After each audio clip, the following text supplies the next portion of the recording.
안녕하십니까, 이창현입니다.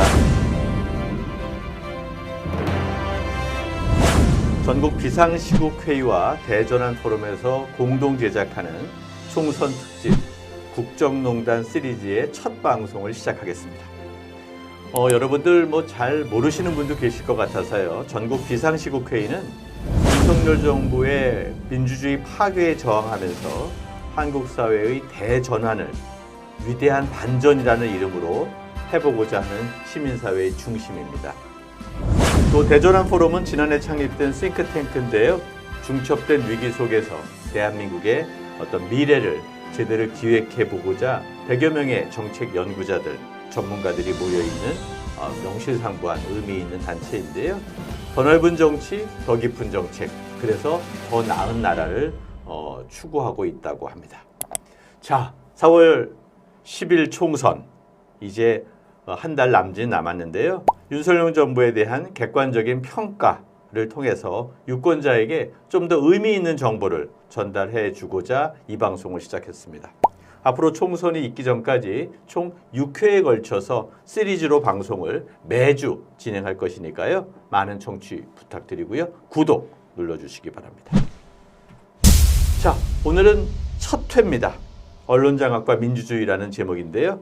오늘 두 분의 게스트 모셨습니다. 먼저 인사를 한번 나누실까요? 우리 이동현 교수님 한번 인사 한번 해주시죠. 네, 안녕하세요. 반갑습니다. 저 문화연대 공동대표 맡고 있고요. 한국예술종합학교에서 문화이론과 예술정책 가르치고 있습니다. 네. 네, 일단 박수 한번 칠까요? 저희도. 네, 우리 김원경 수장님 나오셨습니다. 네, 안녕하세요. 저는 미디어인권연구소 뭉클의 김원경이고요. 전에는 민원연의 사무처장 그리고 공동대표를 했었습니다. 지금은 사실은 그 미디어 속의 인권 문제 위주로만 아주 계속 제가 말씀드리는데 사부작 일하는 게 저의 모토다. 너무 과로하지 않고 그러나 정말 필요한 일들을 제가 찾아내서 관련된 언론 비평이나 대안 이런 것들을 내는 일을 하고 싶다라고 하고 있습니다. 근데 4.10 총선 때문에 사부작 워라밸을 지켜야 되는데 좀 어려워진 거 아닙니까? 네, 저는 이제 총선 시기에는 저도 열심히 제 자리에서 할 수 있는 일들을 열심히, 언론이 너무 심각하잖아요. 네네. 그러니까 총선 관련해서는 사실 모든 시민들이 다 자기 영역에서 열심히 자신이 생각한 무엇을 할 수 있을지 고민하고 있을 거예요. 그래서 저도 제가 할 수 있는 일을 총동원해서 노력해 볼 생각입니다. 윤석열 정부 들어서면서 사실 사회의 모든 영역에서 다 문제가 발생하는데요. 특히 문화 부문에서 이 표현의 자유가 억압되고 있다는 것, 이것이 가장 중요한 이슈가 아닌가 생각하는데 어떻게 보십니까?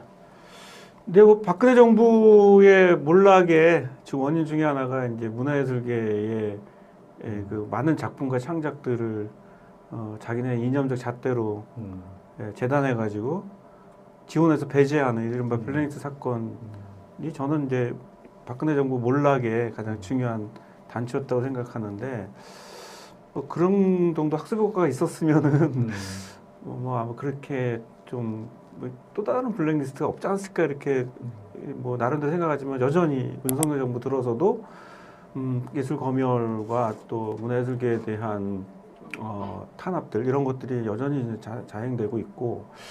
아시겠지만 2022년 10월에 있었던 그 한국만화영상진흥원, 그 진흥원에서 그 주최했던 그 고등학생 만화 영상전. 그게 윤석열차 이걸로 알려진 사건이죠. 이른바 윤석열차 검열 사건인데요. 고등학생이 그린 그림들 아주 탁월하게 잘 그렸는데 그게 이제 검사 권력하고 대통령을 비난했다는 이유로 그 후로 이제 전시가 이제 중단이 되고.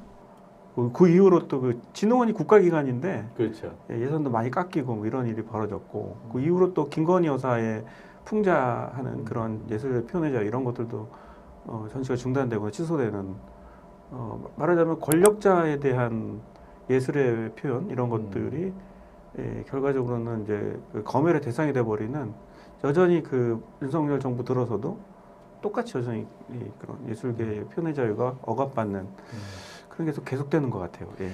예술계의 표현의 자유와 함께 또 다른 축이 언론의 자유도 또는 권력에 대한 감시 기능의 어떤 뭐 문제점 이런 것들이 지적되고 있는데 방송계 상황 얘기하실 게 많으시죠? 예, 얘기할 게 많고 사실 한꺼번에 지금 말하기는 좀 그렇고 지금 오늘 여러 가지 주제로 네. 얘기를 나눠서 하잖아요. 그런데 저는 그냥 표현의 자유라고만 얘기했을 때 가장 먼저 떠오르는 것은 지금 현재 정부가 사실 검사 공화국이잖아요. 그러다 보니까 이 방송이든 신문이든 언론인이나 또는 패널이나 누구든지 간에 방송이나 신문에서 뭔가 조금만 꼬투리 잡힐 그런 멘트를 하면 아주 가차없이 정정보도가 들어오거나 방송통신심의위원회에 심의가 들어가거나 이런 일들이 벌어지고 있어요. 근데 저는 원래 방송을 감시하는 언론을 감시하는 입장이다 보니까 언론이 당연히 오보를 하거나 문제적인 사실이 아닌 것을 왜곡해서는 안 되죠. 그거는 심의도 들어가고 정정보도 해야 돼요. 그런데 지금 나오고 있는 그 행태들을 보면은 그 정도 수준이 아니고 너무 과도하게 언론에 대해서 이제 막 정말 나에 대해서 나쁘게 얘기하는 건 다 죄다. 이런 개념으로 이제 정정보도 청구를 하고 있고 그런 대응들이 이어지고 있으니까 사실은 언론인들은 대부분 그런 표현의 자유를 억압당했다라는 느낌? 약간 공포감 속에서 자기 검열을 계속하면서 보도를 할 수밖에 없는 그런 상황이 아닌가 싶어요. 사실은 표현의 자유가 억압되고 언론의 자유가 침해되는 것. 이게 사실은 한 나라로 보면 불통 상황이 연출되는 것 아닌가 생각이 그쵸. 들고요. 불통이 되면 결국은 정치인과 국민과들의 어떤 커뮤니케이션이 안 돼서 어딘가에서 좀 뭐 봉기라든지 문제가 될 소지가 크다라고 생각하는데요. 이동현 교수님, 네. 보니까 아까 10가지 정도 이 표현의 자유 억압의 어떤 네. 사례들이 있었는데 제가 알기로는 윤석열차 뭐 등등 이런 게 네. 있는데 그 이외에도 다른 게 더 많습니까? 일단 윤석열 정부 들어서 그 표현의 자유의 방식 같은 경우는 이제 말씀드렸던 대로 이제 전시가 취소된다거나 예정된 전시가 취소된다거나 뭐 상영이 중단된다거나 영화 같은 경우도 굉장히 많고요. 네. 그리고 또 뭐 예산이 아예 지원을 하려다가 삭감됐다거나 이런 것들이어서 말하자면 이제 돈에서부터 이제 검열까지 이제 전방위적으로 이루어지는데 특히 이제 그 세월호 문제라든지 또 강정 문제 또 네. 뭐 산재 문제와 관련해서 특히 영화계나 이런 미술계나 이제 음악계가 이제 어떤 작품을 만들면 그게 상영되거나 웹에 공개가 되면 이제 그거를 막으려고 하고 또 이게 윤석열 중앙정부만의 문제가 아니라 이제 지방자치단체가 지난 지방선거 이후에 이제 좀 보수 정당에서 많이 집권하면서 네. 거기서 또 굉장히 많은 예술가들에 대한 그 지원 배제와 이제 편가르기, 구별짓기 이런 게 좀 일어나고 있어서 이게 전체적으로 그냥 이렇게 뭐 지원해서 배제하는 만의 문제가 아니고 이게 또 정치적 이념적인 문제만이 아니라 뭐 사회적인 어떤 그 재난의 문제라든지 또 뭐 여성의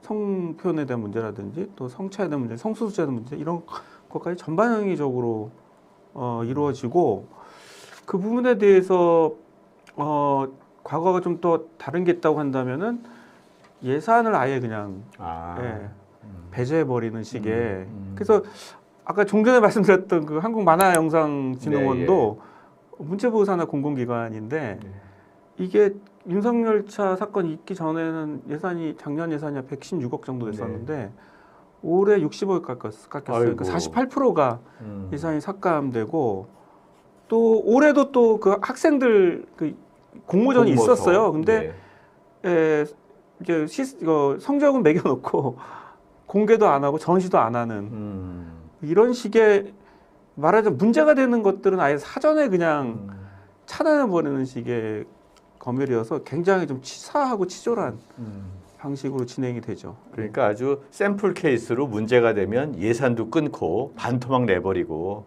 계속 지속적인 규제를 하는데요. 문화계에서 이런 것을 따져보면 사실은 MBC의 바이든 날리며 이런 것들이 구체적인 내용 통제의 사례 아닙니까? 그렇죠. 바이든 날리면도 사실은 이제 물론 그 자막이 정확하지 않을 수 있는데 정확하지 않은 내용의 자막을 이제 쓰는 것은 사실 우리가 되게 신중해야 되는 건 맞아요. 그렇지만은 정부가 이렇게 자신과 이게 외교부가 지금 고소를 해서 지금 네. 재판이 진행된 거잖아요. 근데 저는 재판 결과를 보면은 사실은 이 재판 결과를 그냥 이해하기에는 너무 불편하게, 왜냐하면은 정확하게 그 자막의, 그러니까 발언의 내용을 과학적으로 입증할 수 없었음에도 불구하고 바이든 날리면은 오버다, 그러니까 그런 주장인 거잖아요. 그래서 이 판결 결과도 좀 석연치 않지만은 기본적으로 정부가 언론사의 보도에 대해서 이렇게까지 대응하는 이런 사례 자체가 사실 문재인 정부에서는 이렇게까지 대응할 수 있는 사실 이슈가 없었던 건 아니에요. 굉장히 여러 가지 왜곡 보도들이 있었고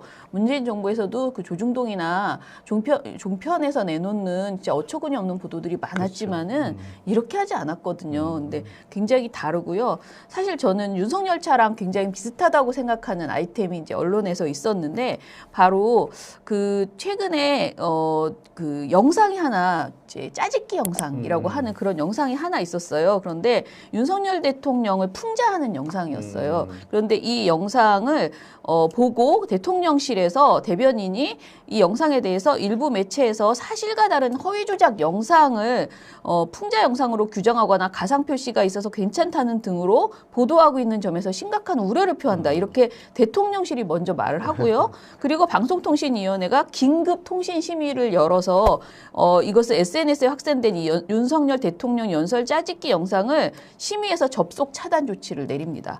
그리고 나서 서울경찰청이 누가 만들었는지를 찾아낸다면서 이제 압수수색을 해요. 이게 말이 안 되는 수준의 정말 아주 빠른 속도로 착착착 이루어지면서 어떤 풍자를 막고 있거든요. 근데 사실 대통령 본인이 예전에 그 2022년에 국민의힘 그 대통령 선거 후보일 때 페이스북에 이렇게 썼어요. 자유민주주의의 근간은 표현의 자유가 있습니다. 자신이 이렇게 썼고, 그 다음에 이제 SNL이라는 그 프로그램 있잖아요. 오락 프로그램. 여기에서 주연영 기자, 주 기자라고 굉장히 유명했죠. 근데 이 사람이, 주 기자가 SNL이 자유롭게 정치 풍자를 할 수 있도록 도와주실 건가요? 이렇게 대통령한테 물어봐요. 그랬더니 당시에 이제 윤석열 후보가 그건 도와주는 게 아니라 SNL의 권리입니다. 라고 대답했거든요. 네. 그렇다면 후보님이 만약에 대통령이 되신다면 SNL이 자유롭게 정치 풍자를 할 수 있도록 도와주실 건가요? 그건 도와주는 게 아니라 SNL의 권리입니다. 그렇게 생각을 하시는군요. 네, 알겠습니다. 답변 감사합니다.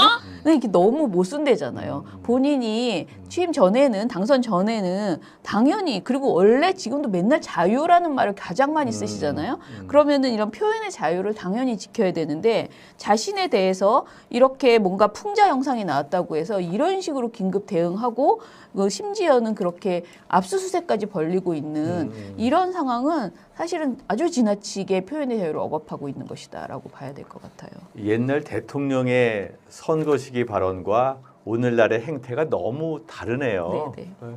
그런 점에서는 사실은 올바로 대통령 취임한 지 이제 1년 반 되어가고 하니까 총선을 통해서 제대로 평가하고 판단해야 된다라는 생각이 드는데요. 이제 표현의 자유 얘기를 하고 아까 이동현 교수님이 블랙리스트에 대한 키워드를 얘기하셨어요. 그런데 이 블랙리스트라는 게 참 심각한 자유민주주의 국가에서의 문제라고 생각하는데요.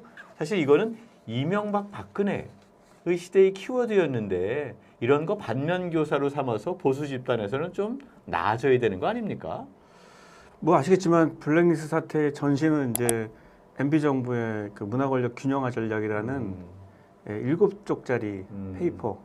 그걸 저희가 블랙리스트 진상조사위원회 하면서 국정원이 갖고 있는 굉장히 많은 서류 중에 일부를 공개한 것 중에 하나예요. 그게 문화연대에서 하신 거죠?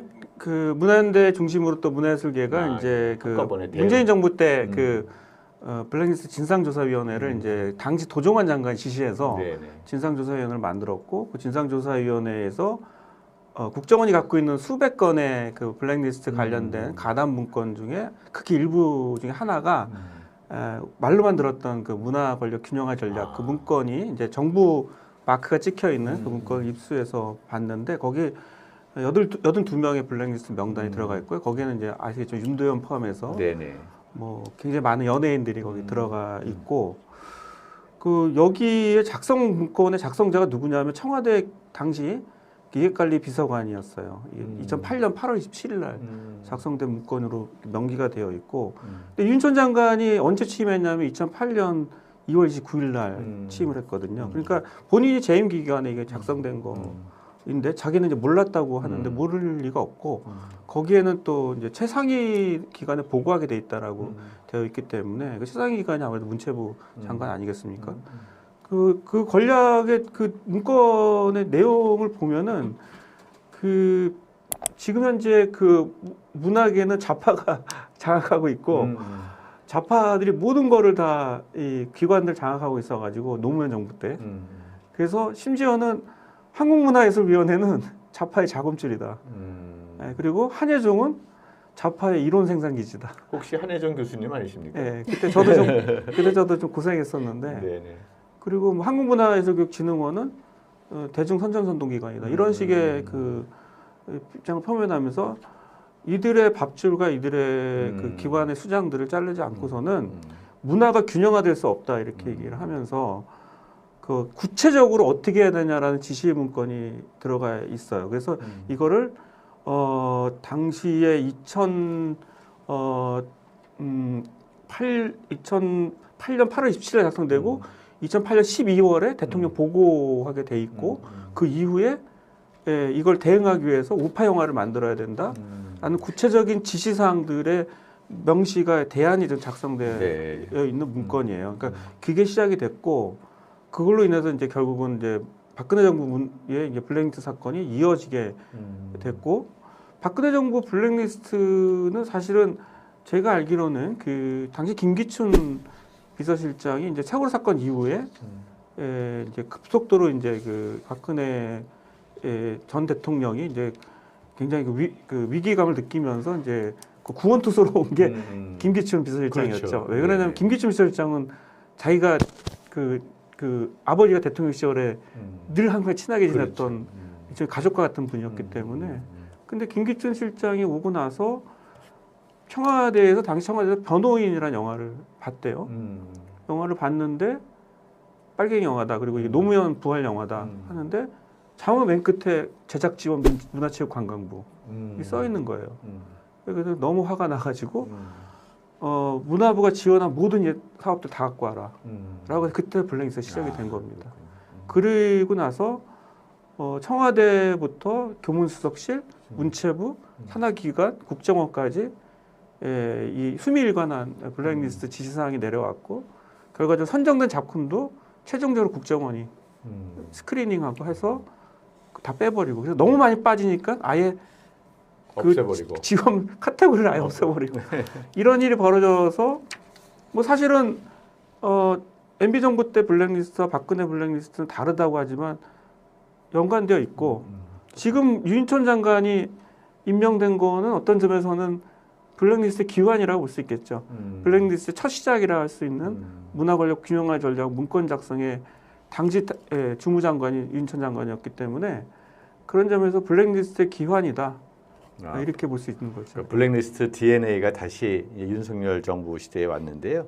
사실은 이제 문화계의 표현의 자유 억압과 블랙리스트의 상황이 방송과 연관되어 있는 게 아닌가 생각이 들어요. 특히 우리가 이제 옛날에 세월호 당시 이정현 수석이 당시 KBS 보도국장이었던 김시건 국장에게 네네. 전화 건 것이 이게 공개가 됐잖아요. 네네. 다 들어보니까 아주 윽박지르고 읍소하고 하면서 이제 얘기를 했는데 이게 문제가 됐는데 사실은 블랙리스트와 언론사의 보도 통제 같은 DNA 아닙니까? 그렇죠. 그리고 사실 저는 유인촌 장관이 장관이 됐다는 것 자체가 블랙리스트를 다시 제대로 하라라는 어떤 암묵적인 지시라고 누구나 그렇게 생각될 것이고 문체부 장관과 뭐 방송이 정확하게 완전히 맞닿아 있진 않지만은 사실 같은 영역이잖아요.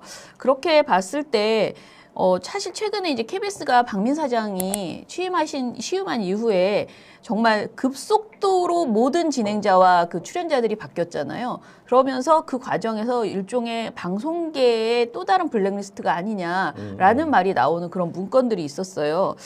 이게 이제 고민정 의원이 이제 국회에서 한번 이제 이야기를 했었는데요. KBS 제2노조, 그러니까 전국언론노조 그 KBS 본부의 사람들을 주요 그 방송 시간에 방송하는 것은 아니다라는 식의 말을 한 그 녹취가 있어요. 그러니까 지금 현재의 KBS의 라디오 국장 정도 되시는 분의 그런 발언이 있는데, 사실 이 녹음 파일을 들으면서 그냥 딱 그 소름이 딱 끼치면서 과거로 다시 돌아갔구나. KBS는 그냥 단순히 사장 취임 이후에 막 사과하고 국민들에게 사과하지 않아야 될 KBS의 멀쩡했던 그렇죠. 방송에 대해서 사과하고 그리고 당일날 그 저녁 종합 뉴스에 앵커를 교체하고, 그리고 뭐 라이브 뭐 모든 정말 더 라이브 등등 좋은 프로그램, 정말 좋은 반응이 있었던, 문제가 있었던 방송이 아닌 것들을 다 사실 접었잖아요. 그리고 진행자들 다 바꾸고 이렇게 했을 때만 해도 이렇게 한 차례 몰아치고 나서 끝나겠지 했는데 제가 순진했던 거죠, 또. 왜냐면은 지금 이 사람이 이렇게 뭐 하드한 시간에 제2노조 진행자를 쓰는 건 아니다, 이런 인식이 공유되고 있거든요. 임원이나 간부들 사이에 이렇게 발언하는 내용이 나와요. 그러니까 이런 녹취를 보면은 다시 제2노조 출신들을 방송에 나가지 못하게 하는, 또는 뭐 중요한 방송을 만들지 못하게 하는 이런 그 KBS 내라고는 하지만 블랙리스트가 지금 작용하는 거 아니냐, 이런 얘기를 하지 않을 수 없고, 사실은 이제 유인촌 장관뿐 아니라 이동관 전 방통위원장, 그렇죠. 그 방통위원장이 와서 한 일도 사실 MB의 부활인 거죠. 그 시대에 방송 장악을 훌륭하게 했었는데 다시 방송위에 가서 아주 순식간에 2인 체제로 그냥 여러 가지 이 뭐 박민 사장을 보내거나 또는 방문진에 뭐 그거는 다행히 법적으로 아직까지는 실현되지 않았지만 MBC를 장악하기 위한 그런 움직임을 한다거나, 또 YTN에 대해서도 그렇죠. 그렇고 다양한 일로 다양한 방법으로 언론을 확실하게 장악하려고 하는 그런 모습을 보여주고 있는 거죠. 그러니까 참 그런 면에서 뭐 MB의 부활, 뭐 보수적인 집단이 뭐 다시 MB를 소환할 수 있죠. 그러나 그 당시에 문제가 됐던 블랙리스트 문화계 네, 또는 방송사에서의 검열과 같은 방송 통제, 이런 것들은 제외하고 좀 나아져야 되는 거 아닙니까? 당연하죠. 그리고 사실 그게 국민에게 그 촛불, 뭐 우리가 말하는 이제 박근혜 대통령이 탄핵당하는 그 과정이, 물론 국정농단도 있고 여러 가지가 있지만은 이게 세월호를 탄압하고 그때 당시에도 표현의 자유를 얼마나 많이 억압했어요. 그런 것들이 이렇게 차곡차곡 쌓이면서 그렇게 큰 촛불이 일어날 수 있었던 거거든요. 그런데 이거를 되게 실기하고 있다. 지금 이태원 참사도 그렇고 모든 것에 있어서 너무나 뭐 유가족들의 뜻을 다 묵살하고, 그리고 국민들이 이렇게 표현의 자유를 억압하는 것에 크게 지금 우리가 뭐라 그럴까요? 겉으로 보기에는 크게 일어나지 않으니까 그냥 이런 식으로 정치를 해도 된다라고 생각하는 것이 아닌가, 이런 생각이 들어요. 그 당시에 촛불이 등장했었던 상황에서 촛불을 미연에 막지 못했기 때문에 더 열심히 문학의 블랙리스트라든지 방송 통제를 하고 있다고 보실 수도 있는 거 아닌가요? 사실은 문재인 정부 때 그 블랙리스트를 완전하게 청산을 못했어요. 네, 당시 그 이해찬 당대표가 문화예술계에 약속을 했었거든요. 특별법을 제정해 주겠다. 근데 결국은 이제 개정이 안 됐고, 비록 이제 도종환 장관 시절에 이제 그 블랙리스트 관련된 진상조사위원회가 열렸고 한 거의 2년 가까이, 한 1년 6개월 가까이 노력 끝에 굉장히 많은 문서로 정리가 되어 있지만, 뭐 실제적으로는 그리고 또 엄청나게 많은 사람이 또 감옥에 갔잖아요. 재판도 그렇죠. 하고 했지만, 그 이후에 이제 한 세월이 좀 지나면서 좀 더 면밀하고 정확하게, 마치 그 독일이 나치의 전범들을 끝까지 추적해서 그 여죄를 묻듯이 했어야 되는데, 약간 온정주의가 좀 있으면서 일부 공무원들 용서하고 좀 이제 좀 좋은 방향으로 가자. 뭐 더 언제까지 우리가 블랙리스트에만 머물 것이냐, 뭐 이런 얘기하면서 사실은 청산이 제대로 안 됐어요. 그리고 최근에는 이제 윤석열 정부 들어서는 블랙리스트에 가담했던 공무원들이 속속들이 다시 또 그 보직을 맡거나 또 문화부 본부로 복귀하는 일들이 벌어져서 그 지금 이제 저희는 이제 문화예술계에서는 그래서 블랙리스트 이후라고 하는 그 단체를 만들어서 계속해서 지금 그 대응을 하고 있긴 하지만 뭐 관료들은 여전히 복귀하고 있고 또 뭐 특별법 제정 안 돼 있고 또 심지어는 문재인 정부 하에서조차도 블랙리스트를 다시 한번 기억하고 상기하는 다양한 행사를 또 제안했는데도 불구하고 하나도 실현이 안 됐고 그래서 사실은 블랙리스트에 대한 청사는 아직까지 이루어지지 않았고 그런 것 때문에 오히려 윤석열 정부 들어서도 여전히 이런 것들이 그냥 자행되고 있는 것이 아닌가. 누구든지 감시를 해야 되는데 현재 예술인의 몇몇 예술인들의 단체의 감시만으로는 역부족인 거죠. 예.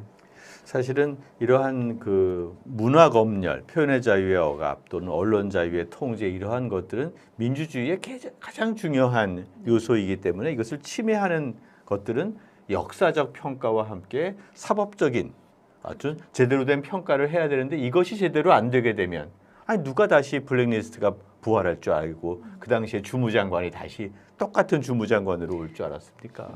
그런 면에서는 좀 해야 되는데 저는 그 결과가 저는 입틀막이라고 생각해요. 아 이제 정부가 문화계 인사를 억압하고 방송 현업인을 억압하는 수준이 아니라 현장에서 국민들의 입을 직접 막고 있구나. 그런데 그게 국회의원일 수도 있고 처음에는 그 다음에는 카이스트 졸업생이었죠. 그러다가 이제 마지막에 이제 소아과 의사까지 입을 물리적으로 막을 수밖에 없는 상황이라고 보는 것이 아니 이쯤 되면 70년대 박정희 유신 시대냐 아니면 전두환 신군부 시대 새로운 예술 검열의 시대가 열리는 겁니까? 블랙리스트는 기본적으로 문제가 되는 예술가들의 명단을 작성하는 거잖아요. 저도 지금 블랙리스트 3관왕이 그 사실 좀 자존심 상하게 국정원으로부터 B급으로 분류됐습니다. 전 A급이라고 생각했는데 B급이고 그래서 좀 자존심은 상하지만 어쨌든 명단을 작성하는 게 블랙리스트고 그 명단을 가지고 지원을 배제하는 게 이제 결과적인 내용이고요. 근데 대통령실 경호원도 심지어는 또 과기대 졸업식 때 또 위장까지 했더라고요. 졸업생 학생처럼 그렇게 위장해 놓고 이제 좀 싫은 소리 하거나 바른 얘기하면 입을 틀어막는 거잖아요. 그러니까 블랙리스트는 정권이 싫어하는 사람을 문자화했다면 입틀막은 예, 대통령에게 쓴 소리 하는 사람을 시각화시킨 거. 그렇죠. 이제 시각화를 통해서 아예 그 블랙리스트가 영상화되는 과정이라고 좀 봐야 돼요. 예, 그래서 사람들은 뭐 그게 블랙리스트냐라고 얘기하겠지만은 오히려 더 강력한, 더 어떤 점에서 더 자극적인 그 시각으로 보여주는 거니까요, 바로. 그래서 정권에 반하는 발언을 했거나, 뭐 대통령을 조금이라도 비난하거나, 그게 올바른 소리를 하더라도 현장인은 앞에서, 목전의 앞에서 싫은 소리를 한다? 이건 무조건 검열의 대상, 입막음의 대상, 그다음에 쫓겨남의 대상인 거죠. 사실은 조선시대 때도 그러진 않았잖아요. 그렇죠. 임금님 앞에서 바른 소리하고 그랬는데, 그래도 놔뒀잖아요. 예. 네. 국가 권력의 관여를 시각화했다라는 것이 사실은 엄청난 저항을 초래할 수도 있는데, 거꾸로 위축 효과를 줘서 또 다른 사람이 그 이야기를 하려고 하는 것을 막는 효과도 있을 것 같은데요. 저는 입틀막이 아니라 이제는 언론의 눈틀막, 귀틀막 이런 것들이 나타나고 있는 것 같아요. 근데 사실은 저는 이 입틀막 이 사건을 보면서 그 일단은 든 생각은, 그 강성희 의원 당시에 언론이 엄청 시끄럽게 비판했어야 마땅해요. 그런데 언론이 그냥 제대로 침묵하지 그러니까 제대로 비판하지도 않았고, 그렇죠. 보도를 했지만은 그냥 굉장히 가볍게 지나갔어요. 그렇죠. 그러니까 청와대가 아니죠. 대통령실과 경호실에서는 아, 우리 괜찮네, 이렇게 해도 되네 라는 메시지를 받은 것으로 보이고요. 그래서 이렇게 카이스트 대학원 그 졸업식에서는 아예 거리도 굉장히 멀었고 도저히 상식적으로 이해할 수 없는, 왜냐하면 처음에는 피켓을 들었을 그렇죠. 뿐인데 그 피켓을 뺏기고 그다음 피켓을 뺏기니까 나가면서 그렇게 이제 큰 소리로 그러니까 큰 소리로 소리를 지른 건데 그걸 그렇게 정말 너무 심하게 입을 정말 좀 굉장히 비위생적으로 그렇게 틀어먹고 나가는 거를 보면서 진짜 아까 시각화라는 말씀도 하셨지만은 이런 상황을 누가 만들었을까? 윤석열 전무가 만들었을까라고 생각했을 때 저는 언론이 만들었다라는 생각이 자꾸 드는 거예요. 그러니까 언론이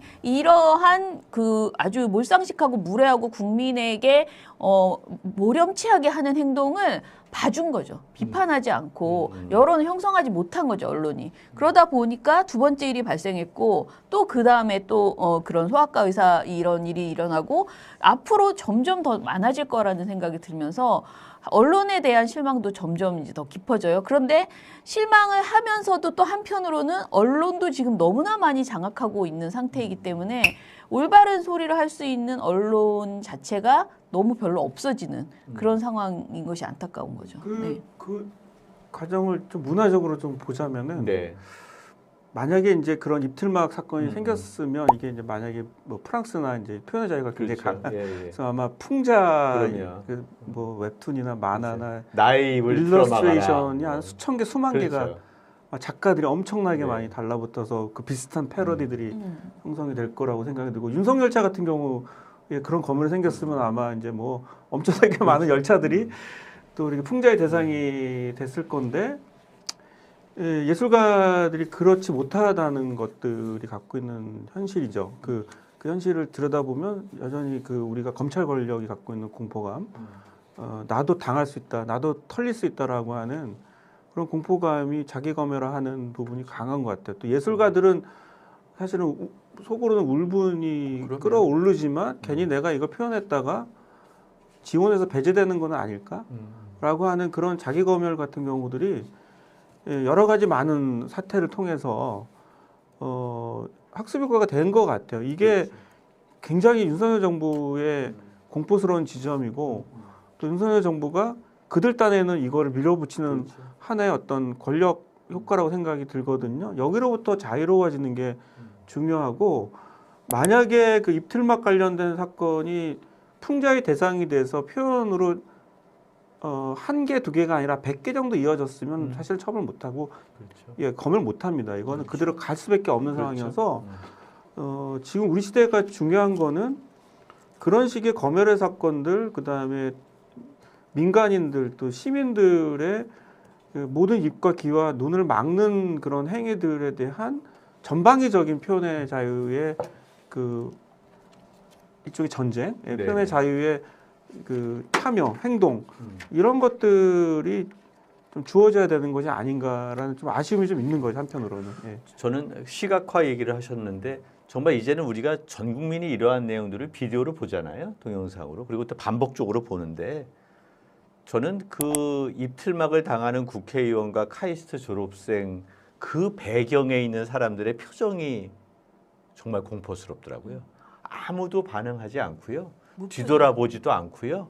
혹시라도 자기의 입도 틀어막히지 않을까라는 생각으로 침묵하고 대통령의 연설을 계속 주시하고 있는 이 형태가 어쩌면 검찰 권력의 검열이 사실 상시화되었다는 일반인들의 인식을 반영하는 게 아닌가 싶어요. 예, 그러니까 그냥 나만 좀 조심하지 뭐 나만 그냥 괜히 겨냥했다가 곤란한 거 당하면 안 되겠지. 우리 가족이 또 이런 식의 그 자기 검열의 내면화 같은 경우들이 상당히 많은 학급 효과를 통해서 반복되는 것 같고 이 부분을 사실 극복하거나 이 부분으로부터 벗어나지 않는 한 윤석열 정부의 이 공포 정치는 계속될 거라고 생각이 들거든요.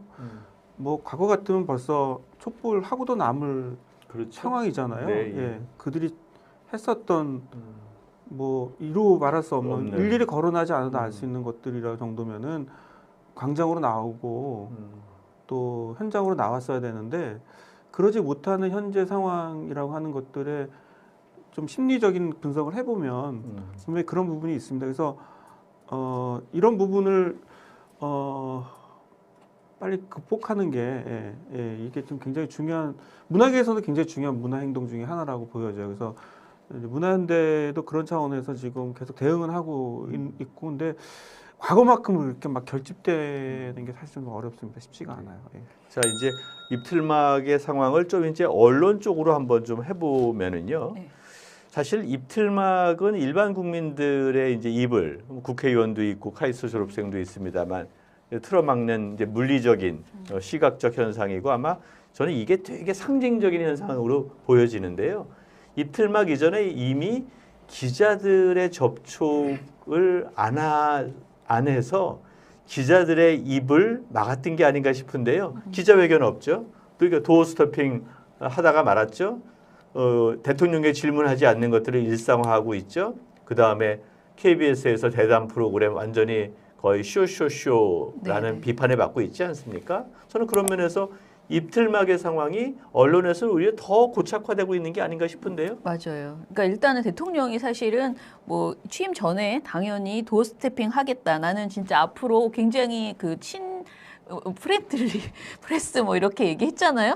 그런데 막상 이제 자꾸 무리를 일으키니까 이제 그 도어 스태핑을 그만두고 나서 오히려 자신이 그렇게 지적하던 그 문재인 정부보다 더 심각한 수준으로 사실 문재인 정부도 사실 많이 기자회견을 하진 않았어요. 그래서 그것에 대해서 지적을 받았고 그 마음을 이용해 가지고 그런 이제 뭐 사전에 이제 선거에 나왔을 때 그런 말을 했던 것인데 본인은 이제 한술 더 뜨고 있는 데다가 문제는 이제 아까 말씀드린 것처럼 자신에 대해서 뭔가 불편함을 주는 보도 실수는 자신이 해놓고 그렇죠. 바이든도 그렇잖아요. 자기가 실수한 거잖아요. 그래놓고 그것의 모든 책임은 언론으로 돌리는 이런 행태들이 계속되고 있어요. 그러니까 언론이 이제는 뭐 대통령이 좀 부적절한 행동을 해도 보도를 제대로 안 해요. 이거를 이렇게 정확하게 이것을 이 사람이 지금 이런 발언은 문제 발언이다. 이런 행동은 좀 문제다라는 여러 가지 것들이 그동안 많았거든요. 근데 이런 것들이 제대로 지적이 되지 못하고 있다. 과거에 비해서 그런 생각이 들고 최근에는 이제 또 한동훈 그 비대위원장이 자꾸 그런 비슷한 행동을 또 하고 있거든요. 최근에 이 며칠 전에 보도인데 이제 2월 26일자 보도예요. 한동훈 국민의힘 비상대책위원장이 김건희 여사 명품백 수수 의혹 관련 그 자신이 보도에 대해서 정정 보도를 청구했거든요. 근데 이 정정 보도를 청구한 기사가 뭐냐면은 뉴시스가 한 보도인데 뉴시스 말이 이제 한 위원장에게 정치개혁 자담회 후에 국민의 눈높이에서 보겠다고 했고 김건희 여사 사과도 필요하다고 했는데 입장 변화가 없는가라고 물어봤어요. 그랬더니 이제 한동훈 비대위원장이 제가 김건희 여사 사과 얘기를 한 적이 있던가라고 되물었다고 합니다. 그랬더니 이에 대해서 기자들이 필요성이 있어 보인다고 염려하지 않았냐라고 묻자 제가 드렸던 말 그대로 이해해 주시면 감사하겠다라고 말을 했대요. 근데 이 말을 이 뉴시스가 보도를 했어요. 제가 지금 읽어드린 이 모든 내용을 보도를 하는데 제목에 김건희 사과서 물러선 한동훈 사과 얘기한 적 없어 라는 제목을 붙였어요. 그랬더니 이게 오보라는 거예요. 김건희 사과라는 것을 자기가 한 적이 없는데 왜 내가 그 제목을 이렇게 뽑았냐라고 하면서 이거를 지금 원중이에 낸 거거든요. 전 바로 직전에 법무부 장관이었던 분이고 정말 이 정부에서 최고의 지금 어떤 실세이신 사람이 이런 말을 이렇게 그 자기가 이 말을 아예 안 한 것도 아니잖아요. 제가 지금 읽어드린 내용을 보면 바이든하고 너무 비슷한 그런 그 말장난에 가까운 그런 거를 하면서 이렇게 이제 하니까 언론 중재하니까 바로 그 뉴시스에서 정정을 받아들여요. 그래서 뭐 중재 뭐 길게 갈 것도 없이 바로 받아들였고요. 그 다음에 최근에 이것도 너무 황당한데 SBS에서 김건희 특검법에 대해서 논평을 하면서 여사를 붙이지 않았다. 이게 무슨 김건희가 이렇게 말한 게 아니고요. 그냥 정확한 멘트는 한동훈 국민의힘 비상대책위원장이 호위무사가 아니라면 김건희 특검에 대해서 명확한 자기 입장을 밝히기 바란다라고 한 부분이에요.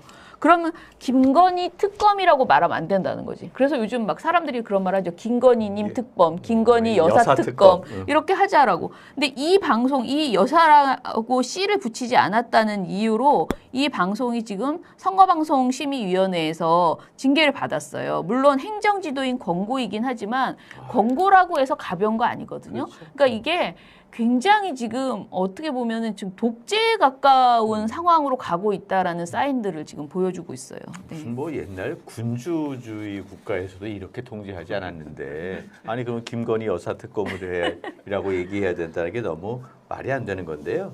이제 아까 이동현 교수님 얘기하셨을 때 정치적 통제도 문제지만 예산 지원을 철회하는 경우가 많다 이제 이런 얘기를 하셨어요. 예. 아니 2024년도 문체부 예산이 대폭 삭감되어 있는 현상이잖아요. 아니요. 예산 3.4%가 올랐는데 문제되는 기관들, 그다음에 문제를 일으켰던 기관들, 그다음에 뭐 윤천 장관님 말로는 혹은 뭐 별로 그렇게 지원이 불필요한 것들 뭐 아주 뛰어나지 않은 예술가들이 아닌 그냥 평범한 예술가들 왜 지원되는 사업도 이런 거 대폭 깎였어요. 근데 예를 들자면 뭐 영화가 좀 이 정권 하에서는 좀 불편하잖아요. 그래서 영상진흥위원회 예산도 한 200억 가까이 깎였고 아까 말씀드렸던 한국만화영상진흥원도 뭐 반토막이랐다고 60억이 깎였고 네네. 또 그 옛날에 그 오정희 작가가 이제 서울국제도서전 그 홍보대사가 웬 말이냐 그 블랙리스트를 자행했던 오정희 작가. 그래서 예술계가 철회하는 시위를 현장에서 했었는데 그때 김건희 여사가 왔어요. 네. 저희는 몰랐어요 진짜 왔는지도 몰랐는데 갑자기 건장한 남자들이 시위하는 예술가들이 전시장에 들어가는 걸 드러내고선 완전히 격리시켰거든요. 그러니까 그 주최했던 한국출판진흥원의 예산이 엄청나게 많이 깎였어요. 예, 예를 들면 뭐 문학 나눔 도서 보급이 56억, 국민 독서 문화진흥 지원 55억, 지역 서점 활성화 지원 11억 이게 다 폐지됐어요, 아예. 예. 그리고 한예종 예산도 작년에 108억이 깎였습니다. 초유의 사태예요. 저희 학교 제가 학교 부임한 게 거의 20년 가까이 되는데 단 한 번도 이렇게 크게 깎인 적이 없어요. 대체로 다 올라갔었죠. 근데 뭔 일인지 모르겠지만 약간 저희 학교 운영 예산 108억이 깎였습니다. 그러니까 괘씸죄 같은 게 적용된 건가요? 뭐 제가 말은 하진 않겠지만 한국만화영상진흥원, 그렇죠. 영화진흥위원회, 그리고 한국출판사진흥원, 한예종 등등 그리고 뭐 예술 강사들도 그 전국의 학교에 이제 예술 강의를 하는 예술 강사 예산도 50% 깎이고 그래서 그 많던 예산도 어디 갔어라고 요즘 그래요 현장에서 다 깎였는데 도대체 그럼 예산은 오히려 3.4%나 늘었는데 도대체 어디로 갔냐 이거 좀 미스테리입니다. 근데 어쨌든 이 정권 하에 문제를 일으켰거나 좀 불편하거나 이런 것들이 있는 기관 공공기관입니다. 이게 민간도 그렇죠. 아니고요. 네네. 예산이 막 이런 식으로 이렇게 재단지를 해버리니까 원래 예술계는 뭐 정부의 예산 지원이 있지만 지원은 하지만 간섭하지 않는다. 이게 일반적인 원칙 아닙니까? 올해 그 윤석열 대통령이 문화예술계 만나가지고 한 말이 그거예요. 자기는 그래. 절대로 간섭 안 하고 예술가들 위해서 적절하게 지원해주겠다고 했는데 사실 결과로는 이렇게 많은 현장 문화 지원, 현장 예술인들한 지원이 어마어마하게 깎인 거예요. 그러니까 윤석열 대통령의 발언은 한마디로 얘기하자면 무지개 반사다. 자기가 비난했던 비판했던 내용이 다 고스란히 자기의 내용으로 그렇죠. 돌아오는 무지개 반사다. 저는 그렇게 생각해요. 예. 본인이 알고 있나요? 아마 모를 겁니다. 아 그렇습니까? 예, 본인이 한 내용들이 다 자신의 얘기다라고 하는 거를 할 수 있는 성찰의 능력이 될까? 자, 이제 좀 주제를 조금 더 이제 본격적으로 해보자면 사실 덴마크의 우화 여러분들 다 아시죠? 벌거벗은 임금님의 이야기인데요. 사실 오늘날 여러 가지 문제가 있는데 이러한 문제들을 정말 대통령만 모르고 있는 거 아니겠느냐 뭐 이런 얘기를 하고 있고요. 스스로 얘기하는 게 자가당착인 경우가 많고요. 아까 무지개 반사라고도 얘기하고 있지 않습니까? 결국 국민들은 벌거벗었다고 얘기하는데 경호원들이나 언론이나 이렇게 나타나서 아주 훌륭하십니다라고 얘기하고 그것을 또 자기 체면처럼 믿고 이러면서 국민 불통은 일어나고 국민적 민심은 이반되고 있고 서민들은 민생의 위기, 평화의 위기, 기후의 위기 뭐 이런 위기들에 봉착해 있는 게 아닌가 생각이 드는데요. 그런 면에서 언론 공범자 아닙니까? 당연히 공범자죠. 왜냐하면은 아까 그 카이스트 대학원생 그 경우에도 대통령의 입틀막을 비판하는 게 아니고 그 대학원생이 정치적인 색깔이 있다라고 맞아요. 네. 하면서 언론이 오히려 그 대학원생의 정치색을 강조하는 보도를 하거든요. 그리고 그나마 이제 국민들이 정말 귀 밝은 국민들이 유튜브를 통해서 그런 것들을 계속 우리가 이제 보고 있기는 하지만은 유튜브만으로는 또 한계가 있는 거예요. 그렇죠. 정보의 유통이라는 것이. 그러니까 우리가 말하는 다양한 미디어에서 다양한 지적들이 나와줘야 하는데 그런 지적들이 별로 많지 못한 그런 상황이어가지고 언론이 사실상 이게 바이든서부터 쭉 계속되는 이야기죠. 그렇죠. 아니 다 우리도 들리는데 왜 그렇죠. 들린 거를 못 들었다고 아니라고 하고. 아니라고 하지? 한동훈 장관도 계속 그런 거고 최근에 한동훈 장관이 아니죠. 한동훈 비대위원장이 뭐 사직에서 야구를 봤다라고 했는데 그거를 그때 사직에는 그 당시에 뭐 코로나 때문에 안 했다라고 했더니 그게 그 말이 아니다라고 하면서 오히려 또 정정보도 청구를 하잖아요.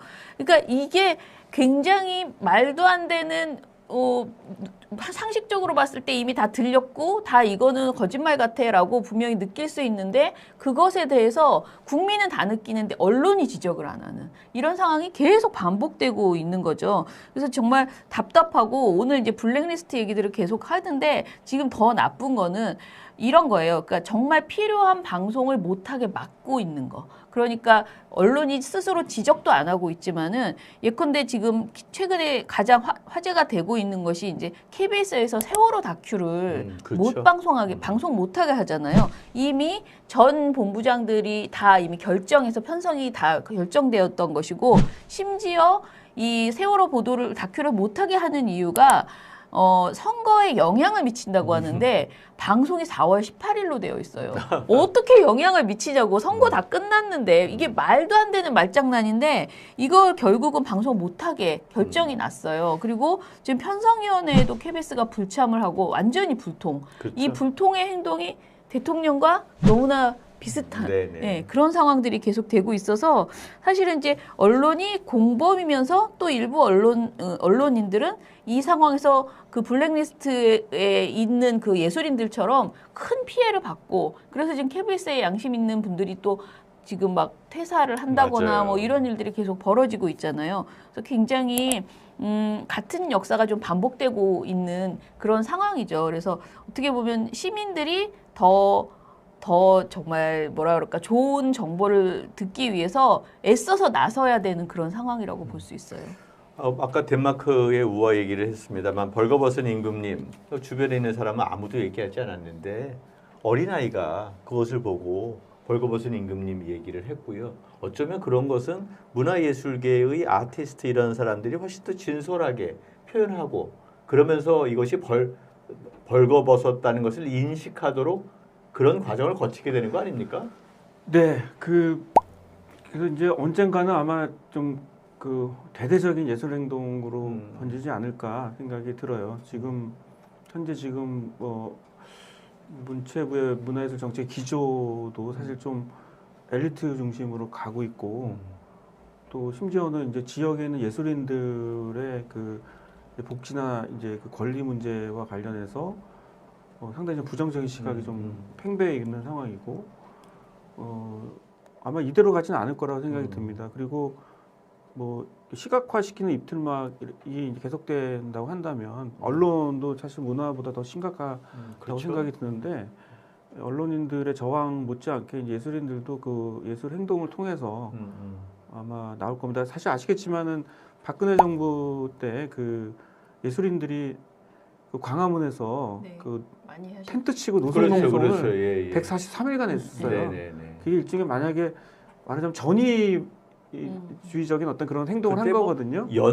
촛불 연극 이런 것도 했었죠. 거기 안에서 네. 극장도 만들고 네네, 전시관도 맞습니다. 만들고 해서 저는 이 정권이 이대로 진행된다면 언젠가는 예술가로부터 준엄한 심판을 받을 거다라고 생각이 들고 그 시기는 뭐 지금 당장 우리가 뭐 억지로 낼 수는 없겠지만 그 상황과 국면이 오면 최종적으로 이제 그런 저항을 받을 거다라고 생각이 들고 그게 더 정상이라고는 생각이 그렇죠. 들고 뭐 필요하다면 그런 일이 오기 전에 정신을 좀 차리고 그렇죠. 좀 본연의 그 국가의 역할을 해야 될 거라고 생각하는데 뭐 아시겠지만은 이 정권의 메커니즘이라고 하는 게 사실은 상식적이지 않고 그렇죠. 이해할 수 없는 뭔가의 그 비교도적인 주술적인 그런 그 메커니즘이 존재하잖아요. 예. 무슨 뭐 법사, 도사 이런 사람들이 판을 치기도 했죠. 그렇기 때문에 그렇기 때문에 이게 참 근대 이성 국가 심지어는 탈근대 이성 국가 사회에서 그렇죠. 쉽지 않은 문제다. 국민의 저항이 그래서 필요하다 저는 그렇게 생각이 드는 거죠. 사실은 대전환 포럼에서 윤석열 정부 1주년 기념 조사를 했었는데 그때 전문가들은 이렇게 사무 정권이다라고 표현했었어요. 돌이켜 보니까 무개념, 개념이 없다는 거죠. 무책임, 책임이 없다는 거죠. 무능력, 능력이 없다는 거예요. 그런데 무대포였다는 거죠. 저는 그런 면에서 이런 개념으로 언론은 자각되고 언론의 자유는 사라지고 문화계에는 블랙리스트가 만연하고 국민들은 입틀막을 당하고 있다. 이런데 4.10 총선이 다가왔다. 저는 그런 면에서 언론도 좀 바뀌어야 되는 거 아닌가 생각이 들어요. 이대로 가만히 있을 수 없잖아요. 이도현 교수님이 아까 얘기했던 문화행동 이런 거 필요하다고 생각하는데 언론 이런 시기에 어떻게 해야 되고 또 시민들이 할 수 있는 건 없습니까?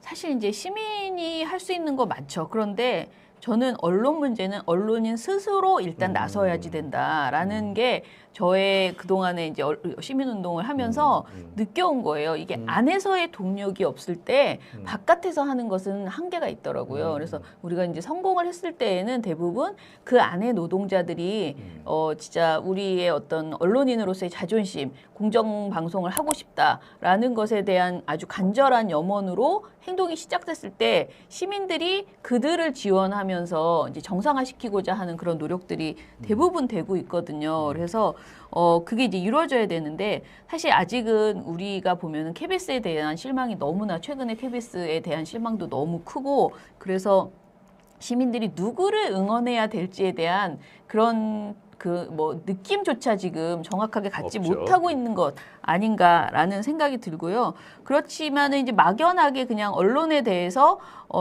그 비판하는 목소리 이런 것들은 사실 날이 갈수록 더 커지는 것 같아요. 그러니까 저는 전 국민이 언론 비평가가 되는 그런 상황이 지금 벌어진 것 아닌가 그런 생각이 들어요. 그래서 뭐 한편으로는 참 반가운 일이고 한편으로는 씁쓸한 일이죠. 그렇게 계속 그 욕을 먹으면서도 언론이 점점 더 정권과 그리고 이런 재벌 이런 금권에 의해서 완전히 장악되어서 국민은 진짜 완전히 나몰라라 하는 그러니까 국민의 눈가기는 중요하지 않아요. 정말 그것을 위해서 봉사하는 게 아니고 정권을 위해서 봉사하거나 또는 돈을 벌기 위해서 상업적인 목적으로 언론이 돌아가고 있는 이런 것들이 이제 심각하죠. 그래서 우리가 해야 될 일이 뭐가 있을까 계속 생각을 하면 그럼에도 불구하고 끊임없이 그 잘못된 방송에 대해서 잘못된 보도 뭐 조선일보나 이런 것들에 대해서 비판하는 목소리가 정확하게 계속 나와줘야 된다. 이거는 저는 항상 생각하는데 기록이라고 생각해요.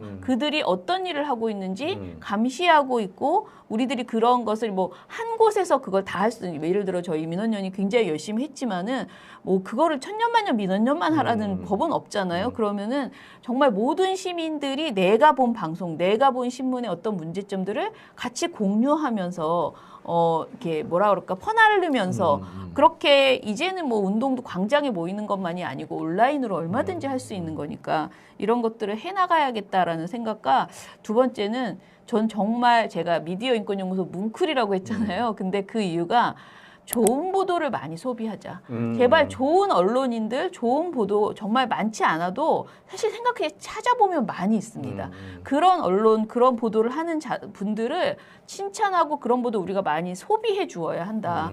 그래서 그분들이 좀 더 힘을 갖고 포기하지 않고 그 제대로 된 언론인 활동을 할 수 있도록 우리가 그런 것들을 공유하는 이런 운동을 좀 많이 했으면 좋겠다라고 생각합니다. 그러니까 가슴 뭉클한 뉴스를 네. 좀 소비하자. 네, 소비했으면 좋겠습니다. 그러면 사회도 뭉클뭉클 변화가 올 것이다. 뭐 이런 생각인데요. 사실 문화계에서의 총선 대응은 언론계랑은 좀 다른 것 같아요. 아까 이제 문화행동도 얘기했지만 총선 시기에 특별히 할 수 있는 문화행동들이 있을까요?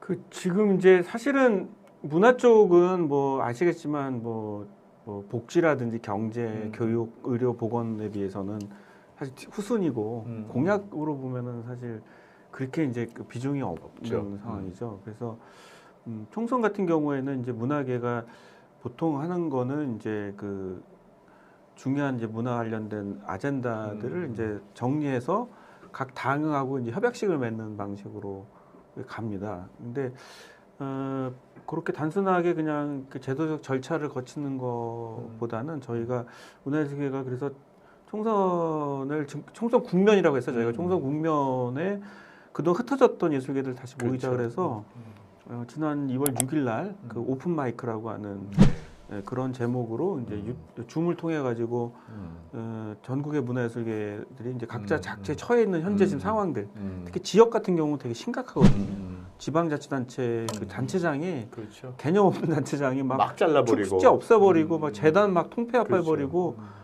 뭐 제가 좀 마음에 안 들면 그냥 날려버리고 막 날리면 그거 말 같은데 그래서 심각해요 진짜 지방은. 그래서 그런 문제들 다 이제 이렇게 그 수집하고 좀 공유하는 그런 회의를 가졌고 2월 20일 날에는 이제 그 의제별로 이제 그 뭐 이렇게 제안들을 좀 정리해서 3월 달에 이제 국회 토론회 거쳐서 이제 그 좀 정리한 걸로 이제 그 각 당하고 또 네. 협약을 맺으려고 합니다. 근데 핵심적인 사안은 블랙리스트가 네, 그렇죠. 이제 다시 없어야 되고 이 정권 하에서도 여전히 지속되고 있다라는 것들을 각 당은 어떻게 생각하고 있느냐에 대한 의견을 좀 듣는 게 중요하고 그다음에 그 무너진 지방 문화 분권들 그리고 정말 그 민생 분야의 문화예산도 되게 많습니다. 문화 쪽도 민생 예산 되게 그렇죠. 많거든요. 지역 예술가들 뭐 가난한 예술가들 이런 것들이 많이 지금 무너졌기 때문에 이 문제를 복원하는 문제 뭐 이런 것들이 좀 중심이 될 것 같습니다. 예. 네. 오늘 1시간 정도 정말 좋은 말씀을 해주셨는데요. 이 자리에 이동현 그 문화연대 대표님 오늘 특별히 감사의 말씀 다시 한번 드리겠습니다. 박수 한번 주시죠. 김원경 뭉클 소장님 다시 한번 박수 한번. 감사합니다. 자, 오늘 두 분과 함께 표현의 자유 또는 문화계의 이야기 또는 언론 이슈 이런 것들을 다루어 봤는데요. 블랙리스트가 다시 만연하고 국가 검열이 자행되는 이러한 시기가 민주화 이후에 다시 이렇게 나타날 줄은 잘 몰랐는데요. 근자에 있었던 이명박 박근혜 시대로 다시 회귀하고 있는 게 아닌가 생각이 듭니다. 총선은 일종의 정치적 축제이고요. 국민들의 열망을 반영하는 아주 중요한 계기인데요. 4.10 총선 40일 앞으로 다가왔습니다. 그런데 불행히도 대통령은 불통이고 언론은 침묵하고 국민들은 입이 막히고 있습니다. 근데 이러한 상황에서 언론은 정당의 미디어 이벤트에 동원되고 또 홍보 회사로 전락하는 게 아닌가 생각이 들고요. 국민들이 처한 평화, 환경, 돌봄 등의 위기에서 국민들을 구해내지 못하고 있는 것 같습니다. 국민들이 아우성이 높습니다. 이러한 상황일수록 올바른 정보가 정말 중요한데요. 앞으로 시국회의와 대전환 포럼이 함께하는 6회에 걸친 총선 국정농단 시리즈 계속 구독하시면 좀 더 올바른 선택 가능하지 않을까 생각합니다. 오늘 두 분 토론자 모시고 즐거운 토론이 있었는데요. 다음 주에 다시 뵙겠습니다. 감사합니다. 네, 아이디어가 수고하셨습니다.